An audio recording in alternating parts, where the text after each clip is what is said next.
Honda denbora bat, barruan lantzen ari dela, bakotxea biria, hala da, hor datorri omenga. Bakotxea bere birian itea, edo ber egitea, edo oroitzea.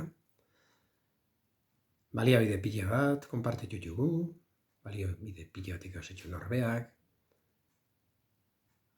Ja.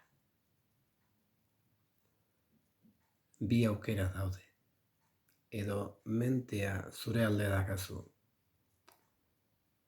edo mentea ez do zure alde.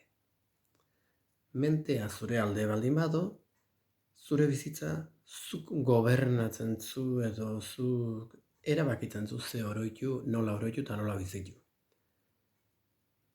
Mentea ez bado zure alde, ez du inporta ez da zenbat meditatzen zuen ere. Ez du inporta ez yoga irakaslea zan, ez du inporta ze titulo zun, ze osasun zun, ze masos dakatun, ze mazortiu zun. Zein da orduan proposamena? Bueno, momentua eskertzen nahi baza,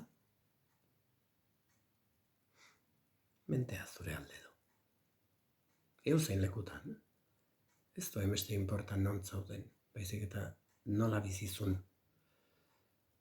Ez baza hartzen eskertzen nahi zano ez, mentea ez du zure alde. Ez dakizu non zauden. Ez du argi zeinek gobernatzen duen zure bizitza.